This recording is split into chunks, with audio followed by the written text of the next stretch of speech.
प्रिय संस्कृत मित्राणि नमः संस्कृता आर के संस्कृत प्लेटफॉर्म पर हम आज वाचन करते हैं महाकवि कालिदास द्वारा विरचित मेघदूत खंड काव्य। और मेघदूत खंड काव्य के पूर्व में का आज हम प्रथम श्लोक का वाचन करते हैं। यह मेघदूत खंड काव्य दो खंडों में विभक्त है और खंड विधा की कहा जाए तो यह पहला महाकाव्य है जो खंड विधा में खंड दो खंडों में विभक्त है, पूर्व में और उत्तर में। मेघदूत को गीत काव्य भी कहा जाता है, संदेश काव्य भी कहा जाता है, दूत काव्य भी कहा जाता है। इसमें यक्ष ने जो मेघ को दूत बनाकर अपने संदेश को भेजने का कार्य किया है वह बताया जाता है कि वाल्मीकि रामायण से यह लिया गया है। और जबकि मेघदूत का उपजीव्य अगर माना जाए तो ब्रह्म वैवर्त पुराण को इसका उपजीव्य माना जाता है। इसमें मेघदूत में महाकवि कालिदास द्वारा जो विरचित मेघदूत है इसमें किसी भी यक्ष का नाम नहीं लिया गया है और न ही यक्षिणी का नाम लिया गया है। लेकिन ब्रह्म वैवर्त पुराण में इस यक्ष का नाम हेममाली और यक्षिणी का नाम विशालाक्षी बतलाया जाता है। मेघदूत का जो नायक है वह धीर ललित नायक है और जो नायिका है वह स्वकीय नायिका है। जो यक्षिणी है स्वकीय नायिका है और जो नायक यक्ष है वह धीर ललित कोटि का नायक है। स्वकीय नायिका वह होती है जो अपने ही पत्नी में अपने ही प्रेमी में आसक्त होती हैं, उन्हें स्वकीय कहा जाता है। और जो दूसरों के साथ उनका अफेयर हो चाहे किसी दूसरे से उनका भी पड़ जा रहा हो तो उनको परकीय कहा जाता है। अब हम देखते हैं मेघदूत। और मेघदूत में समझिए कि मेघदूत का जो यह वस्तु निर्देशात्मक मंगलाचरण है, वस्तु निर्देशात्मक मंगलाचरण है, क्योंकि यहाँ पे कहानी शुरू से ही शुरू हो जाती है। जैसे कशित कांता विरह गुणा, यहाँ कहानी शुरू हो गई है। तो यह मेघदूत का जो वस्तु निर्देशात्मक मंगलाचरण है और इसका पूरा श्लोक 115 श्लोक है। 115 श्लोक है पूर्व मेघ में और उत्तर में दोनों मिलाकर के। लेकिन हमारे महाकवि जो टीकाकार हैं मलिनाथ जी के अनुसार इसमें 121 श्लोक हैं। यह सत्य है कि 121 श्लोक हैं, लेकिन इसमें से 6 श्लोकों को परिक्षिप्त श्लोक माना गया है। और परिक्षिप्त श्लोक का अर्थ यह होता है कि कालिदास जी के द्वारा नहीं लिखा गया है बल्कि किसी दूसरे विद्वान के द्वारा उसमें 6 श्लोकों को जोड़ा गया है। यह पूरा का पूरा मांदाक्रांता छंद में यह पूरा महाकाव्य जो मेघदूत है वह पूरा निबद्ध है। मांदाक्रांता छंद के कारण वह गेय छंद है, उसको गा भी सकते हैं, इसीलिए इसको गीत काव्य भी कहा गया है। और डॉक्टर कीथ के अनुसार डॉक्टर कीथ ने इस मेघदूत को बतलाया कि यह शोक गीत है, जबकि हम लोग शोक गीत नहीं मानते हैं, क्योंकि शोक जो पत्नी से अलग होने पर पति जो है तो विप्लव श्रृंगार हो जाएगा, विरह हो सकता है कि हम विरह के कारण हम विह्वल हो सकते हैं, लेकिन शोक बहुत अंतर चीज है। शोक अलग होता है और यह अलग होता है। और कहानी यहाँ पे यह है कि अलकापुरी का जो यक्ष है वो अपने स्वामी भर्तु अर्थात कुबेर जी का अनुचर होता है। और कुबेर जी क्या करते हैं कि इसको कोई कार्य सौंपते हैं और ये अपने कार्य में प्रमाद कर जाता है, अपनी पत्नी के प्रेम के मोह में ये कार्य से प्रमाद हो जाता है। और जब प्रमाद हो जाता है तो इसको पता चलता है कि कुबेर जी को कि यह स्त्री मोह में स्त्री प्रेम के कारण यह अपने कार्य में आलस्य कर रहा है। तो इसको उसी स्त्री से अर्थात उसकी यक्ष की पत्नी से ही 1 वर्ष अलग रहने के लिए श्राप दे देते हैं। और यह पता चलता है कि 1 वर्ष श्राप पाने के बाद यह कहाँ है तो यह आता है रामगिरी पर्वत पे। रामगिरी पर्वत को बताया जाता है, डॉक्टर विल्सन ने रामटेक पर्वत को रामगिरी बतलाया है, लेकिन सही बात है कि चित्रकूट के पास रामगिरी पर्वत है। और यहाँ पे पहले श्लोक में दे रहे हैं कि जनकतनया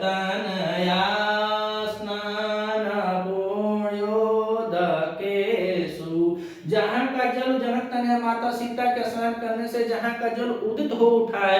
रामगिरी आश्रम ऐसा था जहाँ पे चित्रकूट में बताया जाता है वाल्मीकि रामायण के तरह कि वहाँ भगवान रामचंद्र जी आए और रुके भी थे और माता सीता भी साथ में थी। इसीलिए चित्रकूट को रामगिरी पर्वत है, चित्रकूट के पास जो रामगिरी पर्वत है उसी को रामगिरी पर्वत माना जाता है।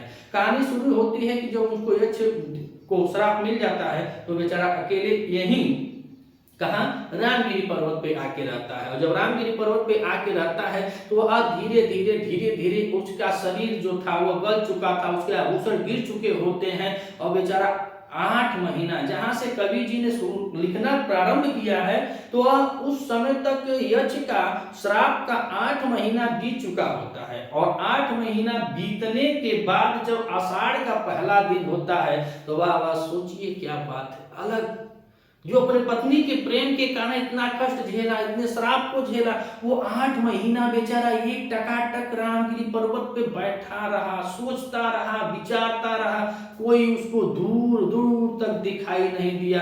बस एक ही था कि रामगिरी आश्रम में रामगिरी के पर्वतों पर कई आश्रम थे, वह बिहवल बेचारा यक्ष इस आश्रम से उस आश्रम में, उस आश्रम से उस आश्रम में बस निवास कर रहा था।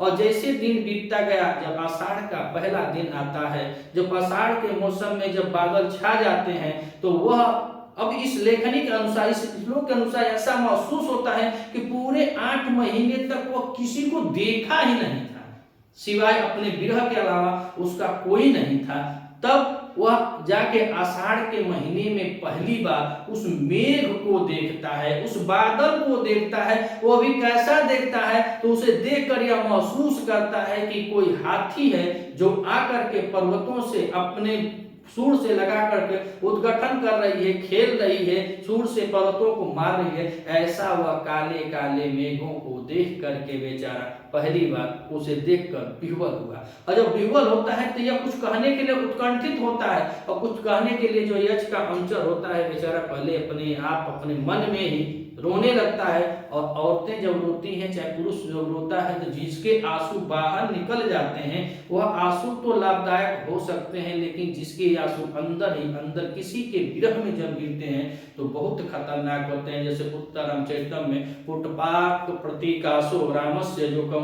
है, तो भगवान राम का विवरण भभूति जी ने बहुत खूब अच्छा किया है कि उनका भी दुख पुटपाक के तमाम है, न तो कह सकते हैं न ही रह सकते हैं। तो ऐसे ही यह यक्ष बेचारा है, वहां कहे तो किससे कहे, तो न कह रहा है न सह रहा है, और अंदर ही अंदर देखकर रोने लगता है। तो आइए मंदक्रांता छंद में हम अब इस पे बात करते हैं महाकवि कालिदास द्वारा विरचित मेघदूत खंड काव्य को। और जल्दी जल्दी से, क्योंकि परीक्षा की दृष्टि से बहुत तेज, तो हमारे पास कौन डिजिटल बोर्ड वगैरह नहीं, हम जितना बता सके पढ़ा सके इतना ही है। अगर रहता तो सब प्रश्न उत्तर भी आ जाते। इसमें हम देखते हैं जो इम्पोर्टेंट चीज होगा उसको हम इंकित करते चलेंगे, मतलब उसको अंडरलाइन करते चलेंगे। तो आइए मंदक्रांता छंद में इसका पहले वाचन करते हैं। कश्चित् कांता विरह गुरुणा स्वाधिकारात्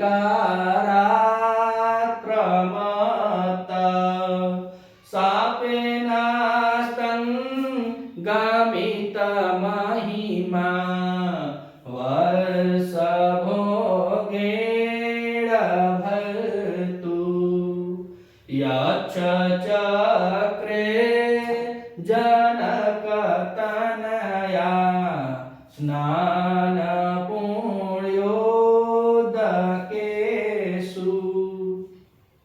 स्निग्ध छाया तारुष वसतिं, स्निग्ध छाया तारुष वसतिं रामगिरि आश्रमेषु। तो कवि जी कह रहे हैं कश्चित्, और देखिए अभी किसी का नाम नहीं ले रहे हैं, कश्चित् मतलब कोई यक्ष क्या कर रहा है, वसति, कोई यक्ष।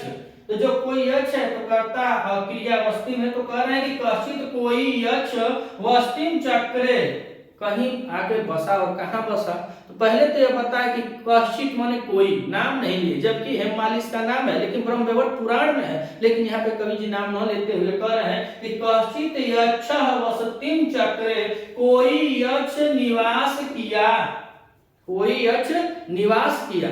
तो पूछा गया कि कहाँ निवास किया, तो बताए कि रामगिरि आश्रमेषु, रामगिरी के आश्रमों में, सप्तमी का बहुवचनांत है रामगिरी आश्रमेषु, तो वहां पे बहुत आश्रम है, एक दूगो मड़ई नहीं थी कि जहां रुका जाए, वो आश्रम है, छोटे छोटे रामगिरी पर्वत पे आश्रम है। तो कह रहे हैं कि कश्चित् माने कोई यक्ष वसतिम चक्रे आकर निवास किया, कहाँ किया, तो कह रहे हैं कि रामगिरी आश्रमेषु, रामगिरी के पर्वतों को या रामगिरी के आश्रमों में वह निवास किया। अब आश्रमेषु का आगे यहाँ पे विशेषण है कि वह आश्रम कैसा था, तो कह रहे हैं कि स्निग्ध छाया तारुष, स्निग्ध छाया तारुष, वह रामगिरी पर्वत कैसा है, तो स्निग्ध माने घने, छाया पौध पेड़, तारुष माने पेड़, तो घने पेड़ों की छाया वाला वह रामगिरी पर्वत है जहां पर कोई यक्ष आकर के क्या करता है, निवास करता है। तो स्निग्ध माने हो जाता है घना, स्निग्ध माने घना, और छाया माने छाया, तरुष माने वृक्ष। तो वहां पे कौन सा वृक्ष रहा होगा? अब ताड़ तो रहा नहीं होगा, तरकुल तो रहा नहीं होगा, खजूर तो रही नहीं होगी। वहां का जब ना बता नहीं स्निग्ध है, घना है, तो बहुत अच्छे वृक्ष रहे होंगे, फलदार युक्त वृक्ष रहे होंगे, जैसे आम हो, महुआ हो, अमरूद हो, ऐसे वृक्षों की घनी छाया थी। तो कह रहे हैं कि कोई यक्ष आकर के निवास किया कहाँ? रामगिरी के आश्रमों में। और स्निग्ध छाया तरुष वृक्षों की स्निग्ध छाया अर्थात बहुत घनी छाया वाला वह क्या था? रामगिरी पर्वत। रामगिरी पर्वत कैसा है? तो बहुत घनी छाया से युक्त वह रामगिरी के पर्वत है जिसमें आश्रम बने हुए हैं। और दूसरा विशेषण बता रहे हैं कि जनकतनया स्नान पुण्योदकेषु। तो जनक तनया अर्थात जनक की पुत्री, इधर उधर नहीं, सीता अगर डाल देते तो बहुत सी सीता है, कोई कलयुगी है तो कहीं द्वापर युगी है तो कहीं सतयुगी है तो कहीं कुछ भी होता, तो नहीं, वैसे सीता गीता का नाम, माता सीता का नाम लिए, लेकिन ये वही सीता होनी चाहिए जिसके बारे में बात कर रहे हैं। इसीलिए कहे कि जनक तनया, सीता तो बहुत हो जाएंगी, लेकिन जनक तनया अर्थात माता सीता के स्नान पुण्योदकेषु, स्नान करने से जहां का जल उद्गम हो उठा हो, जहां का जल पवित्र हो चुका हो, ऐसा था कौन? रामगिरी आश्रमेषु। और देखिए यह कहने के लिए वस्तु निर्देशात्मक है मंगलाचरण, लेकिन भगवान का बंधन भी कर लिए। यहाँ पे भगवान राम का नाम लिए और यहाँ पे माता जानकी का भी नाम लिए कि जनक तनया अर्थात माता सीता के स्नान करने से जहाँ का जल पवित्र हो चुका है, पूर्ण हो चुका है। और यहाँ पे कहे रामगिरी आश्रम अर्थात भगवान राम के रहने से जिस पर्वत का नाम रामगिरी पड़ गया, तो दोनों प्रकार से वह नमन बंधन भी करते हैं। तो कह रहे हैं कि कश्चित कोई यक्ष था जो आकर के निवास किया। तो पूछा गया कहाँ निवास किया? तो बताएगा रामगिरी के आश्रमों में। और रामगिरी का आश्रम कैसा है? तो बता सिंध छाया है, वृक्षों की घनी छाया में है। और जनक तनया स्नान पुण्योदकेषु, भगवान माता सीता के स्नान करने से जिसका जल पवित्र हो चुका है, ऐसा वह रामगिरी पर्वत है। लेकिन फिर बात आ जाती है कि यक्ष कैसा था। तो यक्ष के बारे में बता रहे हैं कि वह यक्ष कैसा था। तो कह रहे हैं कि स्वाधिकारात् प्रमत्तः, स्वाधिकारात् प्रमत्तः अर्थात जो अपने कार्य में प्रमाद किया हो, जो अपने कार्य में आलस्य किया हो, ऐसा वह यक्ष। स्वाधिकारात् प्रमत्तः किसका विशेषण है? यक्ष का। तो यक्ष कैसा था? तो अपने कार्य में प्रमाद किया था। और कार्य में प्रमाद जब किया तो कह रहे हैं कि सापेन गमित महिमा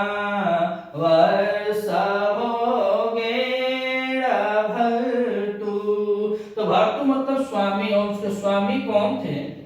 यक्ष का स्वामी कौन होते हैं? कुबेर जी।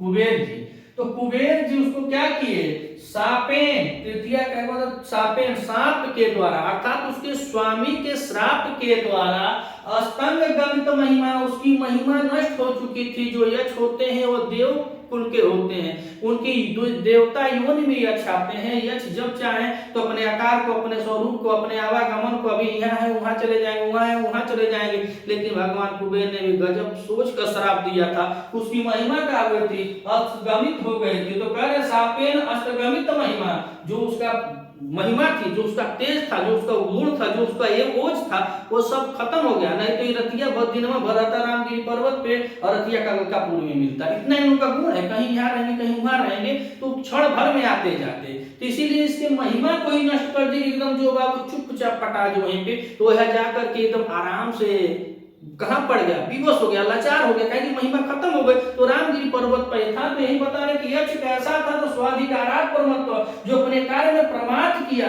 और प्रमाद करने के बाद, आलस्य करने के बाद, गलती करने के बाद, उसके भर्तृ अर्थात स्वामी ने, स्वामी के सापेन अस्तंग, श्राप के कारण अस्तंग गमित महिमा अर्थात जिसकी महिमा अस्त हो चुकी हो। और आगे कह रहे हैं कांता विरह गुरुड़ा वर्ष भोगेण।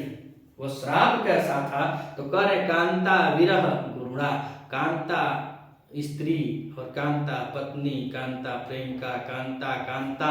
लेकिन यहाँ पे कवि जी ने कांता उसके लिए बतलाया है कि जो सही में अपने पति की हो, उसके लिए कांता बताया कि एकमात्र स्वकीय जो स्त्रियां होती हैं कांता उसको कहा जाता है जिससे पूरा जन्म जन्मांतर का संबंध हो, स्नेह प्रेम का संबंध हो। अब हम बात आगे तो हम बता रहे हैं कि एक बार इसी तरह कबीरदास जी के पास आए कुछ लोग, और कुछ हमारे जैसे मन आपके जैसे 30-35 साल के लोग थे, तो आया बेचारा कबीरदास से पूछने लगा कि बताइए हे महाराज, हमको शादी करनी चाहिए कि नहीं करनी चाहिए।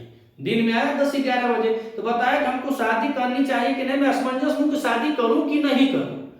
कबीरदास ने दिन में ही आवाज दिया अपनी पत्नी को और बोले कि ए जी सुनती हो? अंदर से आवाज आई, जी कहिए क्या बात है।